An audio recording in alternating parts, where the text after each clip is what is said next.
सलाम. पुन्हा एकदा अनेक दिवसानंतर आपल्या पवित्र मंदिरामध्ये उभं राहण्याची संधी परमेश्वराने दिली. त्यावेळेस मी प्रथम परमेश्वराचे आभार मानतो. त्याचबरोबर आपले सर्वांचे मनपूर्वक आभार मानतो. कारण मला ज्यावेळेसही आपण सगळेजण भेटतात त्यावेळेस मला वाटतं की तुम्ही आहात तर बंद वेळ आहे. आमच्या रविवारी चित्रांची भेटल्या मला वाटतं की दौडमध्ये इथं शेड्यूलमध्ये आहे तरी तू चर्चला का नव्हता, तो संदेश काय आहे तर पीटर अँटीना शब्द दिला होता की पुढच्या रविवारी जर मी असलो तर निश्चितच परमेश्वराच्या वचनातून बोलायला मला आवडेल. प्रार्थना करूया. हे माझ्या जीवा परमेश्वराचा धन्यवाद कर.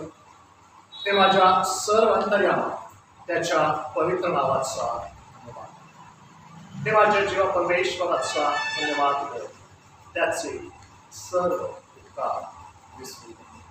प्रभू परमेश्वर बाबा, आम्ही जसे आहोत तसे स्वतःला तुझ्या हातात समर्पित करीतो. आम्हाला विश्वास आहे यावेळेस तू आमच्या शरीराचा, आमच्या मनाचा, आमच्या आत्म्याचा तू ताबा घेतलेला आहेस आणि तुझं पवित्र वचन आमच्या अंतःकरणामध्ये रुजलं जावं यासाठी तू आम्हाला यावेळेस पवित्र आत्म्याने भरलेला आहेस आणि तुझ्या सामर्थ्याने तू आम्हाला घेरलेला आहेस. प्रभू तुझे दास आणि दासी म्हणून आज आम्ही पुन्हा एक वार तुझ्याकडे आपला कान लावत आहे. हे प्रभू तू आमच्याशी बोल अशा प्रार्थना माझ्यावरती प्रभू तुझी दया कर. माझ्या ओठाची वेळा स्पर्श कर आणि प्रभू जे तू आज माझ्या मुखाद्वारे बोलू इच्छित आहे परमेश्वरा ते तू बोल अशी तुला प्रार्थना. येशूच्या थोर आणि पवित्र नावाने मागतो म्हणून तू आहे. नुकताच आम्ही एका मोठ्या सोहळ्यातून आणि त्या सोहळ्याच्या काळातून बाहेर आलेलो आहोत. 40 दिवसाचा उपवास समय आम्ही पाळलेला आहे. जावळ्याचा रविवार होसांना होसांना करत आम्ही येशूचा जय जयकार केलेला आहे. अतिशय गांभीर्यरित्या आपण 3 तासाच्या भक्तीसाठी गुड फ्रायडेच्या दिवशी या पवित्र मंदिरात एकत्र जमलो आणि येशूच्या 7 शब्दांवरती देखील आम्ही मनन आणि चिंतन केलेलं आहे. आणि मग अगदी उत्साहामध्ये आनंदामध्ये आम्ही तो जो काही आमचा ईस्टरचा सण आहे, पुनरुत्थान दिवस आहे, तो देखील आम्ही पहाटेच्या समय त्या टेकडीवरती जाऊन आम्ही त्याचा देखील आनंद घेतलेला आहे. आणि मग जणू काही आमच्या जीवनातली ही दरवर्षाप्रमाणे येणारी जी कहाणी आहे ती कुठं तर काय झालेली आहे, संपलेली आहे, खंड झालेली आहे असं अनेकांना कदाचित वाटतं. बोलताना असं वाटतं की अरे आपण ह्या ईस्टरला हे करू शकलो नाहीये, आता काय करू आपण, पुढच्या वर्षी ज्यावेळेस ईस्टर येईल, पुढच्या वर्षी ज्यावेळेस गुड फ्रायडे येईल त्यावेळेस आपण हे निश्चितच. ईस्टर होऊन 2 आठवडे उलटलेले आहेत आणि पवित्र शास्त्रामध्ये जरी आपण पाहिलं तर त्या ईस्टर नंतरच्या काळामध्ये किंवा ईस्टर नंतरच्या 40 दिवसांमध्ये अनेक घडामोडी घडलेल्या आहेत आणि पवित्र शास्त्र आम्हाला त्याच्याविषयी चालू सांगत आहे. येशूने आपल्या शिष्यांना दर्शन दिलेलं आहे, पुनरुत्थान दिलेलं आहे, त्यानंतरच्या रविवारी देखील दिले, कारण पहिले कोमा त्या ठिकाणी नव्हता आपण वाचतो. आणि मग त्यानंतरचा जो काळ आहे त्या काळामध्ये अशाच एका सुंदर अशा पहाटे येशू ख्रिस्त तिसऱ्यांदा आपल्या शिष्यांना दर्शन देत आहे. आणि आज आम्ही थोडा वेळ त्या शास्त्र भागाकडे वळवून पाहणार आहोत. योहान सुवर्तमान याचा 21वा अध्याय आणि त्यातील 1 ते 12 ही जी वचन आहे याकडे आपण थोडा वेळ आमचं लक्ष केंद्रित करणार आहोत. येशू ते तिबिरिया समुद्राजवळ 7 शिष्यांना दर्शन. ह्या अध्यायाच्या अलीकडे जर गेलो आणि 20व्या अध्यायाचे शेवटचे 2 वचन जर आम्ही वाचले तर एक असा अंदाज आहे की योहानाचं शुभवर्तमान खरं पाहता त्या ठिकाणी संपायला हवं होतं. कारण योहान त्या ठिकाणी म्हणतो 20व्या अध्यायाच्या 30व्या वचनात, या पुस्तकात लिहिल्या नाहीत अशा दुसऱ्याही पुष्कळ चिन्हे येशूने आपल्या शिष्यात लेखन केली. येशू हा देवाचा पुत्र ख्रिस्त आहे असा तुम्ही विश्वास ठेवावा आणि विश्वास ठेवून तुम्हाला त्याच्या नावाने जीवन प्राप्त व्हावे म्हणून ही लिहिली आहे. वास्तविक पाहता योहानाचं शुभवर्तमान इथं जरी संपलं असतं तर वाचकांना काही विशेष वेगळं वाटलं नसतं. परंतु तरी देखील आपण पाहतो योहान जो या पुस्तकाचा किंवा या शुभवर्तमानाचा लेखक आहे, तो पुढे जाऊन एक नवीन अध्याय त्या ठिकाणी लिहित आहे, दाखवत आहे. आणि त्याचं कारण काय आहे ते आम्ही निश्चितच पाहणार आहोत. परंतु त्या अगोदर आपण हा शास्त्र भाग थोडासा उलगडून पाहण्याचा प्रयत्न करणार आहोत. आपण जाणून घेणार आहोत की शिष्यांच्या जीवनामध्ये येशूच्या पुनरुत्थानानंतर काय घडामोडी घडल्या. 3.5 वर्ष येशू बरोबर ते चालत होते, फिरत होते, कार्य करत होते. आणि एक खूप मोठी आशा त्यांच्या जीवनामध्ये होती की आमचा एक राजकीय पुढारी आणि नेता आता तयार होत आहे, जो रोमन साम्राज्याच्या विरुद्ध लढणार आहे आणि आम्ही देखील त्याच्या राज्याचे वाटेकरी आता होणार आहोत. होसाना होसाना म्हणून जय जयकार करत ज्यांनी त्याचा यरूशलेममध्ये स्वागत केलं, अवघ्या 4 दिवसांमध्ये त्यांची जी सगळी स्वप्न होते ती काय झालेली आहे, ती कोसळलेली आहे. आणि तो येशू जो त्यांचा पुढारी आहे, लीडर आहे, राजकीय नेतृत्व करणार आहे, तो पूर्णपणे मध्यस्थावरती खेळून तो मारला गेलेला आहे. आणि झटकन परत 3ऱ्या दिवशी आपण पाहतो तो मृतातून पुनरुत्थित झालेला आहे. म्हणजे एका अशा गंभीर परिस्थितीतून हे शिष्य काय आहे गेलेले आहेत. आमच्याही जीवनामध्ये अनेक वेळेला अशी परिस्थिती निर्माण होती की होत्याचं नव्हतं आणि परत अशा काही गोष्टी होतात की आम्ही विचार करतो की परमेश्वर हे काय चाललेलं आहे. 8 दिवसाच्या कालावधीमध्ये घोषणा दिल्या, मृत झाला आणि पुनरुत्थित झाला. म्हणजे माझ्यासारखा जर व्यक्ती त्या ठिकाणी असतात तर ती वेळ लागतो हे काय चाललंय परमेश्वर आमच्या जीवनामध्ये. दर रविवारी आम्ही चर्चला येतो, आमच्या जीवनामध्ये घडामोडी घडत आहेत, परंतु सडनली हे सगळं बदललेलं आहे. आणि अजूनही आपण जर या शास्त्रभागामध्ये पाहिलं तर विवाह शेवटी म्हणत आहे की 3ऱ्यांदा ही जी वेळ आहे ती या समुद्राच्या किनाऱ्याजवळ येशूने 3ऱ्यांदा शिष्यांना दर्शन दिलेलं आहे. पहिले 3 वचनामध्ये आपण पाहूया. त्यानंतर तिबिरिया समुद्राजवळ येशू शिष्यांना पुन्हा प्रगट झाला आणि तो या प्रकारे प्रगट झाला. शिमोन पेत्र, तितून म्हटलेला थोमा, गालिलातील काना येथील नतनेल, जब्दीचे मुलगे व त्याच्या शिष्यांपैकी दुसरे 2 जण हे एकत्र जमले असता शिमोन पेत्र त्यांना म्हणाला, मी मासे धरायला जातो. ते त्याला म्हणाले, आम्हीही तुझ्या बरोबर येतो. तेव्हा ते निघून मच्छरात बसले, पण त्या रात्री त्यांना काही धरले. 3.5 वर्षापूर्वी येशूने ह्या शिष्यांना काय केलेलं होतं, सेवेसाठी बोलवलेलं होतं. त्यांचा जो हुद्दा आहे, त्यांची जी नोकरी आहे, त्यांचा जो व्यवसाय आहे, त्या ठिकाणी येशूने जाऊन त्यांना सुवार्थ कार्य केलं, त्यांना देवराज्याची घोषणा केली आणि त्यांना सांगितलं माझ्या मागे या. तो ख्रिस्त जो मारला गेला, जो पुनरुत्थित झाला आणि पुनरुत्थित होऊन जो आता त्यांना 3ऱ्या वेळेला दर्शन देतो, 2 वेळेला दर्शन घेऊन झालेला आहे, तो पहिल्यासारखा ख्रिस्त नाही. तो आता कधी पण गायब होऊ शकत आहे, कधी पण तुमच्या पुढे सादर होऊ शकत आहे. एवढं सगळं त्यांच्या डोळ्यासमोर होत असताना देखील या ठिकाणी पेत्र काय म्हणत आहे, मी मासे धरायला जातो, ये रे माझ्या मागल्या. अशी थोडीशी भूमिका आम्हाला शिष्यांमध्ये या ठिकाणी दिसत आहे. जे घडलं ते पाहिलेलं आहे, जे घडलं ते आम्हाला समजलेलं आहे. पण येशूचं पुनरुत्थान म्हणजे काय, आता पहिले तो रोज आमच्या बरोबर असायचा, चालायचा, फिरायचा.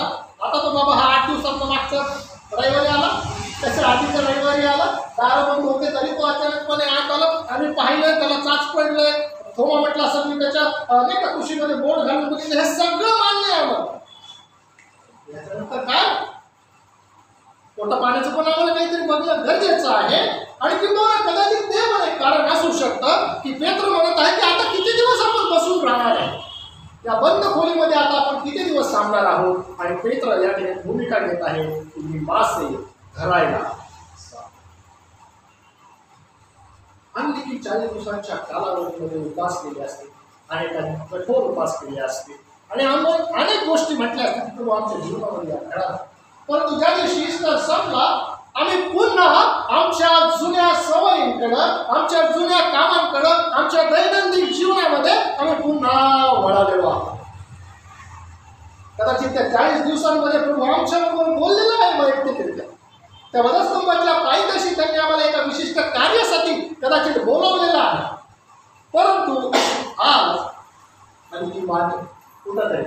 विसरलेलो आहोत आणि पुन्हा एकदा आम्ही काय करत आहोत, वळालेलो आहोत. आमच्या जुन्या जीवनाकडं आम्ही पुन्हा एकदा परत गेलेलो आहोत, नाही का. आता त्या ठिकाणी लिहिलेलं आहे की तो म्हणाला की मी मासे धरायला जातो. इतर शिष्य म्हणाले आम्हीही तुझ्या बरोबर येतो. तेव्हा ते निघून मछल्यात बसले, नाही का. म्हणजे जर पेत्राचा निर्णय कदाचित हा चुकीचा होता, जे येशूने त्यांना सांगितलेलं होतं, जी निवड त्यांची ज्या कार्यासाठी झाली होती, जर त्या ठिकाणी विसरलेला आहे पेत्र, तर इतर शिष्य देखील त्या ठिकाणी ते विसरलेला आहे. तुम्ही करताय का पाळतील नाही? आम्ही पण येतो तुमच्याबरोबर.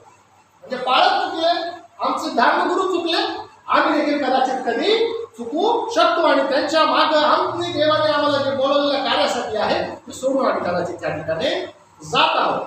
परंतु काय घडलेलं आहे त्या ठिकाणी महत्वाची गोष्ट, तेव्हा ते तिकडून मचल्यावर बसले, पण त्या रात्री त्यांना काहीही धरता आलेलं नाही किंवा काही त्यांनी धरलेलं नाही. ते अतिशय कसे होते, मछलीदार कसे होते, एक्सपिरियन्स होते नाही का. त्यांचं होतं बालपणापासून ते मासे पकडण्याच्या व्यवसायामध्ये निपुण. त्यांना माहित होतं कधी कुठल्या क्षणी कुठल्या रात्री कुठल्या टप्प्यामध्ये जाऊन आपल्याला जाळ टाकायचं आहे. एक जण नाही, 7 जण आहेत. देवाचं वचन सांगतं यावेळेस की त्यांना त्या रात्री काहीही धरता आलेलं नाही किंवा काही त्यांनी धरलेलं. येशूला ज्या वेळेस आम्ही विसरतो, येशू पासून ज्या वेळेस आम्ही वेगळे होतो, आम्ही आमच्या जुन्या जीवनाकडे पुन्हा जे काही आमचं घाणेरडं जीवन असेल किंवा जे काही आमचं व्यस्त जीवन असे असतात. अनेक लोक असतात मंडळीमध्ये, तुम्ही त्यांना किती म्हणा नंतर तुम्ही खूप बिझी असतो.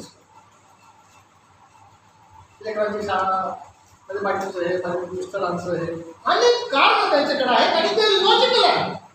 सगळ्यांच्या जीवनामध्ये आपण पाहतो की कौटुंबिक अडचणी आहेत, समस्या आहेत, कौटुंबिक कारण आहेत नाही का.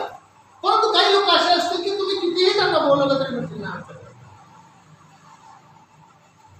ज्या वेळेस आम्ही येशू पासून वेगळं, ज्या वेळेस येशूने दिलेलं कार्य आम्ही लक्षात घेत नाही, ते समजून घेत नाही, आम्ही पुन्हा वारंवार आमच्या जुन्या जीवनाकडं वळत राहतो. आणि काही सर या ठिकाणी हेच घडलेलं आम्हाला दिसतं. आपली स्वतःची ताकद, आपला अनुभव कितीही असला तरी ख्रिस्ताच्या मार्गदर्शनाशिवाय आमचं जीवन हे निष्फळ आहे. तरबेज होते, मासेमारी होते, परंतु त्या रात्री देवाचं वचन सांगतो त्यांना काहीही लाभलेलं नाही. अशी परिस्थिती जरी असली तर येशू आम्हाला सोडलं का? मी 3.5 वर्ष तुमच्या बरोबर कार्य केलं, पुनरुत्थीतून तुम्हाला मागचे 2 रविवार मी दर्शन दिलेलं आहे, तरी देखील तुम्ही पुन्हा एकवार तुमच्या जुन्या कामांकडे वळालेला आहात. किती कदाचित येशूच्या ठिकाणी आपण असतो तर आपल्याला संताप होतो. मला घेऊन अनेक वेळेला मला माहित आहे भारतीय सैन्यामध्ये असं म्हणतो की आपण कितीदा त्यांच्या विरोधात वाढ करून आलो, ते लोक काही येतच नाही, ते लोक सहभागितेमध्ये येतच नाही, त्यांना मंडळीची फेलोशिप आवडतच नाही. एक आपल्याला राग येतो पलीकडे की देवाचं वचन आपण वारंवार त्या लोकांना सांगत आहोत, परंतु ते लोक कधी राहतात. येशूने अशी कुठली कठोर भूमिका या ठिकाणी घेतलेली आहे. पुढे आपण पाहतो, मग पहाट होत असता येशू समुद्र किनाऱ्यावर उभा होता, तथापि तो येशू आहे असे शिष्यांनी ओळखले नव्हते. तेव्हा येशू त्यांना म्हणाला, मुलांना तुमच्या जवळ काही खायला आहे का? त्यांनी त्याला उत्तर दिले, नाही. त्याने त्यांना म्हटले, मच्छराच्या उजव्या बाजू जाळे टाका म्हणजे तुम्हाला सापडेल. म्हणून त्यांनी ते टाकले, तेव्हा माशांचा घोळका लागल्यामुळे ते त्यांना पोट गेला. मित्रांनो, तुमच्याकडे काही खायला आहे का? तो येशू होता, त्यांना त्यांची परिस्थिती माहीत होती, त्याला माहीत होतं की त्यांच्याकडे काहीही नाहीये, तरी देखील येशूला त्यांच्या मुखातून ऐकून घ्यायचं होतं. आणि येशू म्हणतो, तुमच्याकडे काही खायला आहे का? तुम्ही काही मासे धरलेले आहेत का? आणि ते एका शब्दामध्ये सांगतात, ते निराशित आहे, रात्रभर मेहनत केलेली आहे, परंतु काही हाती लागलेलं नाहीये. ते म्हणत आहेत नाही. येशूने त्यांना सांगितलेलं आहे की तुम्ही काय करा, दुसऱ्या बाजूला तुम्ही काय करा, तुमचं जाळं टाका. अरे आम्हाला माहिती आहे हा कोण आहे व्यक्ती जो किनाऱ्यावरती थांबतोय आणि आम्हाला तिथून सांगतो. नाही का बऱ्याच वेळेला आपण म्हणतो उंटावर शेळ्या हाकलून नको, नाही का? का म्हणतो आपण असं? अरे आम्हाला माहिती ना आमची परिस्थिती काय. आम्ही रात्रभर त्या समुद्रामध्ये जाऊन जाळे फेकलेले आहेत आणि आता या पहाटेच्या समयी ज्यावेळेस आम्ही निराशित आहोत, आम्हाला माहिती आहे काहीच निष्पन्न होणार नाही, त्या ठिकाणी ही व्यक्ती आम्हाला सांगत आहे. परंतु असा कुठलाही रिस्पॉन्स किंवा प्रतिसाद त्या ठिकाणी शिष्यांनी दिलेला नाहीये. ती वाणी त्यांनी ऐकली आणि त्या वाणीबरोबर त्यांनी काय केलेलं आहे, वाणी तशीच्या तशी त्यांनी काय केलेली ऐकून ती पाळलेली आहे. आणि त्यांनी ते जाळे टाकले तेव्हा माशांच्या घोळत्या लागल्यामुळे ते त्यांना ओढले. 153 मोठे मासे त्यांनी त्या ठिकाणी धरलेले आहे असं पवित्र शास्त्र आम्हाला सांगतं. जरी आम्ही आमच्या जुन्या हुद्द्याकडे वळलेलो आहे, परंतु ज्या वेळेस आम्ही येशूची वाणी ऐकतो फिरतो, त्यावेळेस ज्या ठिकाणी आम्हाला अपयश आहे तिथं यशप्राप्ती झाल्याशिवाय राहणार. एका शास्त्रकाराने लिहिलेले यश किती लांब होतं त्याच्यापासून, बोटीचा अंतर निवड होतं तेवढंच. डाव्या बाजूला टाकलेलं होतं, येशू काय म्हणाला, दुसऱ्या बाजूला एवढंच अंतर होतं, नाही का? देवाचं वचन म्हणतो तू मला हाक मार म्हणजे मी तुला उत्तर देतो. म्हणजे देव किती लांब आहे आमच्यापासून, तो पाठा करतात. तुम्हाला आवाज येतो मला येतो, हाक मारले तुम्ही पाठा करतात. म्हणजे इतका जवळ परमेश्वर आहे. जर परमेश्वर आमच्या इतक्या जवळ आहे तर जे अपयश आहे ते आमच्यापासून त्या ठिकाणी इंग्लिश मध्ये म्हणतात राऊंड द कॉर्नर, अगदी कोपऱ्याशी ते खपलेलं आहे. परंतु तिथपर्यंत पोहोचण्यासाठी आम्हाला येशूची वाणी ऐकणं गरजेचं आहे. शिष्याने त्याची वाणी ऐकली, तो कोण आहे काय आहे त्यांना अजूनही लक्षात आलेलं नाही. अनेक वेळेला आमच्या जीवनामध्ये रिकामा होतो, आम्ही निराशित होतो. ज्या गोष्टी योजलेल्या आहेत त्या घडत नाही. परंतु देवाची कृपा पहा, येशूने त्यांना कुठलाही घोषारोप केला नाही. लुकाच्या 5व्या अध्यायात जर आम्ही पाहिलं तर असाच काय झालेला आहे, चमत्कार त्या ठिकाणी घडलेला आहे. रात्रभर शिष्यांनी काय केलेलं आहे, जाळं टाकलेलं आहे, मासे सापडलेले नाहीयेत. आणि शेवटी येशूने त्यांना जेव्हा साथ काढलेली तेव्हा इतके मासे सापडले तर त्यांनी इतर मच्छीमारांना बोलवलं आणि 2 बोटींमध्ये मासे मावणार नाही इतके मासे त्यांना सापडले. येशूने कुठलाही घोषारोप त्यांच्यावरती लावलेला नाही. तुम्ही हा चमत्कार केलेले आहे, तुम्ही पाहिलेले. ज्या वेळेस आम्ही येशूची वाणी ऐकतो आमच्या जीवनातलं अपयश जे आहे यशामध्ये परिवर्तित, आमच्या जीवनामध्ये जे अश्रू आहेत ते आनंदामध्ये परिवर्तित होतात. जे आजार आहेत, व्याधी आहेत ते आरोग्यामध्ये परिवर्तित होतात. येशूची वाणी त्यांनी ऐकली. त्यांना अजूनही माहीत नाहीये की हा येशू आहे, परंतु त्यांनी त्या वाणीमध्ये विश्वास ठेवला आणि त्यांनी आता टाकून बघूया उजव्या बाजूला, आणि त्यांनी ते टाकलं आणि आपण पाहतो अद्भुत चमत्कार त्या ठिकाणी घडलेला आहे. आता ज्या वेळेस या सगळ्या घटना घडत आहेत, एकीकडे रात्रभर आम्ही हरलेलो आहोत, मासे मिळालेले नाहीयेत, आम्हाला निराशित आहोत, आणि अशा ठिकाणी एक वाघ त्या समुद्र किनाऱ्यावर येते आणि विचारते तुमच्याकडे काही खायला आहे का. शिष्य नाही म्हणत आहेत आणि मग ती व्यक्ती म्हणते की तुम्ही उजव्या बाजूला जाळं टाका. ते उजव्या बाजूला जाळं टाकल्यानंतर ज्यावेळेस मासे धरल्या जात आहेत, आपण पाहतो 7व्या वचनामध्ये की यावरून ज्या शिष्यावर येशूची प्रीती होती तो पेत्राला म्हणाला, प्रभू आहे, प्रभू आहे. काय झालं, जसं जसं यश प्राप्ती व्हायला लागली सत्संग काय झालेली आहे, जागृत झाली, नाही का. आम्ही निराशित होतो, होणारी कामं जेव्हा होत नाही काय करतो आम्ही एवढी प्रार्थना झाली आणि जसं थोडंसं व्हायला लागलं की आपण नाही का, आम्ही जाणीवपूर्वक परमेश्वराला धन्यवाद द्यायला लागतो. आमची सत्संग जागृत व्हायला लागते की हे जे काही घडलेलं आहे हे साधं नाहीये. योहानाच्या लक्षात आलं की ती जी वाणी होती, योहानाला ते आठवायला लागल्या मागच्या गोष्टी, आणि तो म्हणतो की प्रभू आहे. ज्यावेळेस योहान म्हणतो की तो प्रभू आहे, हे ऐकून शिमोन पेत्राने अंगारका घालून तो कमरेशी गुंडाळून घेतला, कारण तो उघडा होता आणि त्याने समुद्रात उडी टाकली. त्याला धावायचं होतं समुद्रात, त्याला पुढे जायचं होतं, त्याला येशूला भेटायचं होतं. कारण योहानाने जे पाहिलं, योहान जे बोलला की प्रभू आहे, याचा विचार न करता पेत्राने त्याची उत्सुकता दाखवलेली आहे. ज्यावेळेस शिष्याला कळालं की येशूचं शरीर त्या खडग्यामध्ये नाही, आपण पाहतो की सगळे शिष्य कसे ते धावलेले आहेत त्या रिकाम्या कबरेकडे.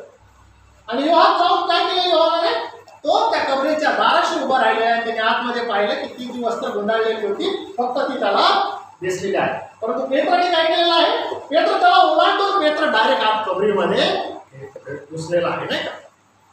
दोघांच्या जे वर्तणूक आहे त्याच्यामध्ये आम्हाला एक साम्यता दिसते, नाही का. ते पेत्र कसं आहे, कृतीशील आहे. त्याने फक्त ऐकलं नाही की तो प्रभू आहे, त्याने काय केलेलं आहे, लगेच समुद्रात उडी मारलेली आहे येशूच्या दिशेने. त्याला इतका तो आनंद झालेला आहे. का आनंद भाव, त्याने 3 वेळेला पेत्राने प्रभूला नाकारलेलं होतं. येशूने एवढी प्रीती केली आणि येशूने त्याच्याबद्दल भविष्यवाणी केली होती की कोंबडा हरवण्या अगोदर तू मला 3 वेळेला नाकारणार आहे. येशूकडे भाव देण्यासाठी जेव्हा आपण खरोखर प्रभूची उपस्थिती ओळखतो तेव्हा आपण त्याच्याकडे भाव. अनेक वेळेला आमच्या जीवनामध्ये अशा अद्भुत गोष्टी घडतात की त्यावेळेस आमच्याकडं देवाची उल्कास्तुती केल्याशिवाय काहीच सुरत नाही. ऑटोमॅटिकली आमच्या डोळ्यातून अश्रू व्हायला लागतात, आमच्या मुखामध्ये पवित्र आत्मा प्रार्थना होतो, आम्ही परमेश्वराला धन्यवाद देतो आणि त्याच्या भेटीसाठी भाव मित्राच्या जीवनामध्ये किती सुंदर क्षण आहे, नाही का. तोच पेत्र ज्याने एका शेकोटीच्या ठिकाणी, नाही का, आपण पाहतो त्याचं वर्णन केलेलं आहे की त्या काळोख्या रात्री जेव्हा येशूला धरण्यात आलेले तिथे शेकोटी पेटलेली होती आणि हा जेव्हा करून भेटत होता त्याला लोकांनी विचारलं, तू तर तोच नाही ना. आणि तो म्हणला, नाही मी तो नाही. ज्याने ख्रिस्ताचा नकार केलेला होता, आता त्याच ख्रिस्ताच्या प्रेमाने वाशे घेतो त्याच्याकडं उडी मारून जात आहे. ज्यावेळेस येशूची वाणी ऐकतो, ज्यावेळेस त्याने आमच्यासाठी जे केलेलं आहे त्याने लक्षात येतो, आम्ही त्याच्याकडं धाव घेतल्याशिवाय राहणार. येशू आमच्या सगळ्या गरजा भागवत. येशूला माहिती होतं हे रात्रभर थकलेले आहेत आणि रात्रभर मेहनत केलेली, घाम गाळलेला आहे, त्यांच्याकडे खायला काही नाही, निश्चितच त्यांना भूक लागलेली आहे. येशू ख्रिस्त त्यांना म्हणतो 9व्या वचनामध्ये, मग किनाऱ्यावर उतरल्यावर त्यांनी कोळशाचा विस्तर आणि त्यावर घातलेली मासळी व भाकरी पाहिली. येशू त्यांना म्हणते, तुम्ही तितक्यात धरलेली मासळीतून काही आणा. शिमोन पेत्राने मचल्यावर चढून 153 मोठ्या माशांनी भरलेली जाळे किनाऱ्यावर ओढून आणली. तितके असतानाही जाळे वाटले नाही. येशू त्यांना म्हणाला, या न्याहारी करा. तेव्हा तो प्रभू आहे असे त्यांना समजले. आपण कोण आहात हे त्याला विचारण्यास शिष्यांनी हजरत. एक ओपन इन्व्हिटेशन आहे. सुंदर अशा पहाटेच्या समयी सूर्य ज्या वेळेस आता उगवत आहे, अजूनही तो अंधार आहे आणि त्या ठिकाणी त्या किनाऱ्यावरती एक शेकोटी पेटलेली आहे, तिथं भाकरी तयार होत आहे, सुंदर अशी माशी तिथं भाजलेली जात आहे. येशू म्हणत आहे आपल्या शिष्यांना, या न्याहारी. आमच्या भरपूर गरजा येशू ख्रिस्तामध्ये ज्या वेळेस येशू प्रवचन देत आहे त्यांनी लोकांच्या पोटाची प्रथम काळजी घेतलेली आहे, नाही का. आत्मिक भोजन, आत्मिक मागणा हा महत्वाचा आहे प्रियांनो. पण ज्या वेळेस आम्ही एखाद्याच्या शारीरिक भुकेची काळजी घेतो, ती आत्मिक जीवन पेरण्याची वाट ठरू शकते. ज्या परदेशात होतो आपल्या सगळ्यांना माहीत आहे, त्यावेळेस तिथे ज्या बायबल स्टडीला मी पाटीसाहेबांच्या घरी जायचो, त्यावेळेस ती बायबल स्टडी आमची 7:30ला असायची. पाळसाहेब आम्हाला 7 वाजता बोलायचे आणि 7 वाजता पाळसाहेब स्वतःच्या हाताने केलेला जो स्वयंपाक आहे तो आम्हाला 10-12 जणांना आणि त्यांच्या डायनिंग टेबलवरती बसून जेवायचो. आणि ते म्हणायचे तुम्ही दिवसभर काम करून येता, तुम्ही घरी जाऊ नका, तुम्ही डायरेक्टली बायबल स्टडीला या. अर्धा तास आम्ही मस्त गप्पा मारायचो जेवण करत आणि 7:30 वाजता कारण आमचं पोट त्यावेळेस भरलेलं असायचं. घरी जाऊन आपल्याला स्वयंपाक करायचा याची काळजी असायची. येशू फक्त आमच्या आत्मिक गरजा लक्षात घेत नाही, येशू आमच्या शारीरिक गरजा लक्षात. येशू त्यांना म्हणाला या न्याहारी. येशू शारीरिक गरजा म्हणजे आमची भूक, भावनिक गरजा म्हणजे आपल्यापणाची भावना आणि आत्मिक गरजा म्हणजे पुनर्स्थापना पूर्ण करणे. येशूची इच्छा होती, ही तिसरी वेळ आहे येशू त्यांना पुन्हा भेटत आहे की शिष्यांबरोबरचं जे त्याचं प्रस्थापित नातं होतं त्या 3.5 वर्षानंतर येशूला ते पुन्हा उभं करायचं. ते जे येशूचे शिष्य काही काळ असतो थोड्या दिवसासाठी 1-2 दिवसासाठी त्याच्यापासून दुरावलेले होते, त्यांना पुन्हा त्यांना आपले मनाची भावना द्यायची होती. येशू त्यांना काय म्हटलेलं आहे, मी युगाच्या समाप्तीपर्यंत तुमच्याबरोबर. तोच येशू आज तुमच्या माझ्या बरोबर आहे. येशू सातत्याने आम्हाला आमंत्रण देत आहे. प्रकटीकरण 3:20 मध्ये तो म्हणतो की पहा मी दाराशी उभा आहे व दार ठोकीत आहे. जर कोणी माझी वाणी ऐकून दार उघडली तर मी त्याच्याजवळ आत जाईल व त्याच्याबरोबर जेवेल आणि तो माझ्याबरोबर. आमच्या जीवनामध्ये जेवणाला खूप महत्व आहे.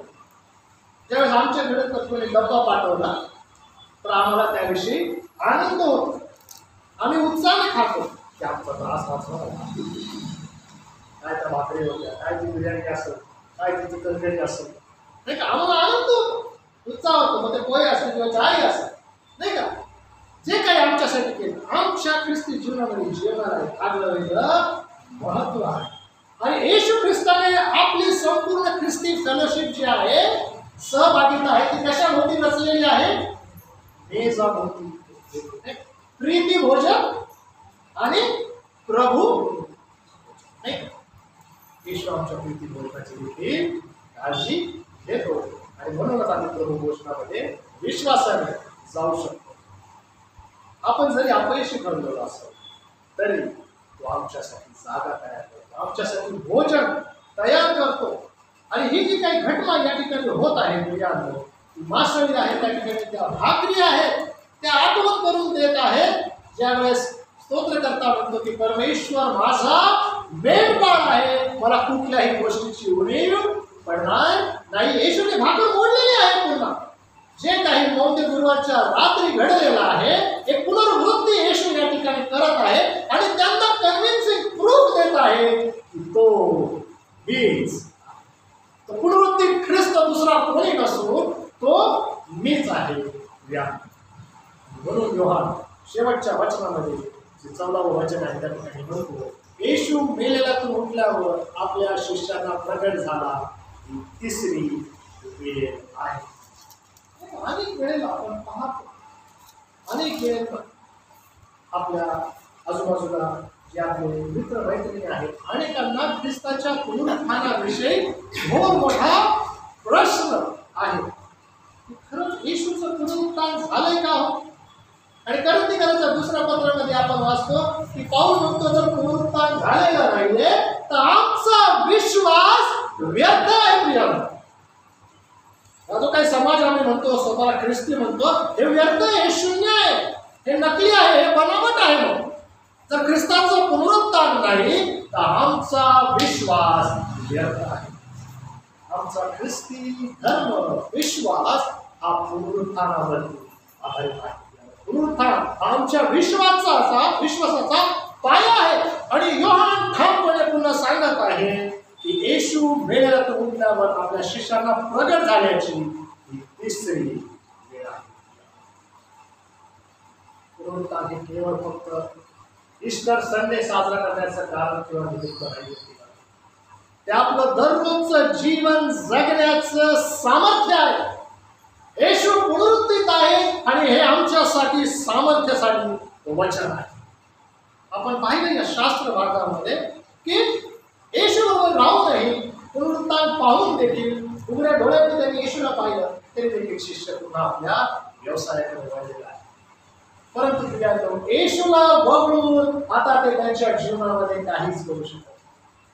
साधे मासे ते पकडू शकलेले नाहीत कारण येशू त्यांच्या बरोबर त्या ठिकाणी नाही. परंतु ज्यावेळेस येशूची वाणी त्यांनी ऐकलेली आहे 153 मोठे मासे त्यांच्या जाळ्यामध्ये सापडलेले आहेत. येशू म्हणतो मी तुम्हाला माणसे धरणारा करणार आहे. आज इथे बसलेला आणि प्रत्येकावरती देवाने विशिष्ट जबाबदारी दिली. त्या मंदिराचे आम्ही महत्वाचे घटक आहोत. आम्ही प्रत्येक जण पाळत होऊ शकत, आम्ही प्रत्येक जण लेलीड होऊ शकत, आम्ही प्रत्येक जण वचनाची सेवा करू शकत, आम्ही प्रत्येक जण गाणं म्हणू शकत, परंतु आम्हा प्रत्येकाला एक विशिष्ट दान परमेश्वराने दिलेला.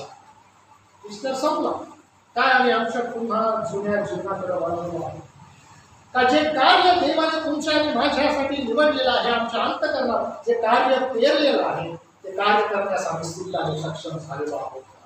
आणि जर झालेलं नाही तर ही वेळ आहे आज आम्हाला आत्मपरीक्षण करण्याची की 2 आठवडे सरून गेलेले ईस्टर. त्यानंतर आम्ही आमच्या जीवनात काय केलं, पुनरुत्थानाविषयी आम्ही काय साक्षीदार आज झालेलो आहोत. येशू विचारत नाही की तू पळून का गेलास. तो पेत्राला म्हणत नाही की तू मला त्या ठिकाणी अपयशी ठरवलंस, तू मला 3दा नाकारलंस. तर तो फक्त एवढंच करतो या आणि न्याहारी करा. तो आजही प्रियानो तुमच्या आणि माझ्या पुढं आमंत्रण घेऊन उभा आहे. प्रत्येक ठिकाणी आपण पाहतो येशू म्हणत आहे अहो कष्टी व भारत तुम्ही मस्कर या म्हणजे मी तुम्हाला माझ्या मागे. प्रत्येक ठिकाणी येशू ख्रिस्त आम्हाला बोलावत आहे आणि जर आम्ही त्याची वाणी ऐकली तर प्रियानो त्याच्याबरोबर आम्हाला न्याहारी करण्याची एक सुवर्ण संधी आहे. तो रोज आमची वाट पाहतो. आम्ही आमच्या घरातल्या मेजावरती ज्यावेळेस सकाळी नाश्ता करतो येशू ख्रिस्त आमच्या बरोबर असतो. आम्ही प्रार्थना करायला दिसतो, आम्ही त्याला आमंत्रित करायला दिसतो. तो ऑलरेडी त्या मेजावरती आहे, तो आमच्या घराचा यजमान आहे. परंतु तरी देखील आम्ही त्या ठिकाणी त्याला प्रार्थनेद्वारे बोलायला विसरून जातो. त्यामुळे एक आमंत्रण आहे, नम्र कृपापूर्ण आणि वचनाने भरलेला आहे. येशूची इच्छा एवढीच नाहीये की या आणि तुम्ही सेवा करण्यासाठी बाहेर जा. तर तो म्हणतो माझ्या मागे जाण्यासाठी नाही तर माझ्याबरोबर बसण्यासाठी, तुम्ही माझ्याबरोबर जेवण्यासाठी आणि माझं प्रेम अनुभवण्यासाठी मी तुम्हाला बोलावतो. येशूने काय आम्हाला एका मॅनेजर सारखं कुठलं एक टास्क दिलेले नाहीये की हे तुमचं महिन्याचं टार्गेट आहे आणि ते तुम्हाला अचीव करा. येशू आमच्याबरोबर नातं प्रस्थापित करू इच्छित आहे. त्याची इच्छा आहे की आम्ही रोज त्याच्याबरोबर बसावं, त्याच्याबरोबर वेळ घालवावा, त्याच्याबरोबर आम्ही भोजन करावं, जेवावं आणि त्याच्या प्रीतीमध्ये त्याच्या प्रेमामध्ये आम्ही त्याचा अनुभव घेऊ. म्हणून आज मी स्वतःला इथं बसलेल्या तुम्हाला सर्वांना आवाहन करत आहे की 2 आठवडे उठून गेलेले आहे. आज येशू तुम्हाला पुन्हा त्या न्याहारीसाठी आमंत्रित करत आहे. आज रविवार आहे, आपल्या घरी भोजनामध्ये आज उत्कृष्ट अन्न असणार आहे. कारण ख्रिश्चन म्हटलं आणि आज आपण नॉनव्हेज नाही खाल्लं तर आमच्या देवाला वाईट वाटत नाही का. एक माझा मित्र आहे तो म्हणतो ना आमच्या घरी नॉनव्हेज असतं ते आमच्या देवाचं असतं नाही का. संडे आहे मग आज प्रभू आमच्या बरोबर त्या भोजनात असणार आहे का असणार असं त्यांनी आज आवाहन करत की आज दुपारी भोजन करताना आपण कौटुंबिकरित्या त्या मेजाभोवती प्रार्थना करू, परमेश्वराला धन्यवाद देऊया की परमेश्वरा तू आज आमच्या बरोबर आमच्या कुटुंबामध्ये या भोजनामध्ये स्वतः हजर आहेस. या न्याहारी या आणि न्याहारी करू वचन सर्वांसाठी आशीर्वादाची करू. आपण प्रार्थना करू. गौरव देवा प्रभू तुला धन्यवाद देतो कारण तू आम्हाला हात मारणारा देव आहेस. आज पुन्हा एक वार तुझ्या वचनातून तू आमच्याशी बोललास. म्हणून दैनंदिन जीवनात परमेश्वरा अनेक वेळेला आम्ही तुझ्यापासून वेगळे होतो, तुझ्यापासून परमेश्वर बाप्पा आम्ही परमेश्वर बाप्पा अलिप्त होतो आणि ज्या कार्यासाठी तू आम्हाला बोलावलेला आहे, निवडलेला आहे, पाचारलेला आहे ते कार्य विसरून आम्ही आमच्या जुन्या मार्गावरती जाऊ परमेश्वर. परंतु तू आम्हाला दटावत नाहीस, तू आम्हाला आमंत्रण देत आहेस परमेश्वर. तू सदोदित आमच्यासाठी तयार आहेस. तू त्या पित्याकडे उभा राहून आमच्यासाठी मध्यस्थी करत आहे आणि पवित्र आत्म्याद्वारे रोज आणि रोज परमेश्वरा तू आम्हाला हात मारत. जर आम्ही तुझी वाणी अजूनही ऐकू तर परमेश्वर बाप्पा तू आम्हाला स्पर्श कर. आम्ही आमच्या विश्वासात जर परमेश्वर बाप्पा कमकुवत आहोत तर आमचा विश्वास तू वाढव परमेश्वर बाप्पा. आणि तुझ्या संगतीनं तुझ्याबरोबर जेवण्यासाठी तुझ्याबरोबर चालण्यासाठी परमेश्वर बाप्पा तू आम्हाला प्रेरित कर अशी प्रार्थना येशू ख्रिस्त याच्या पवित्र नावाने प्रार्थना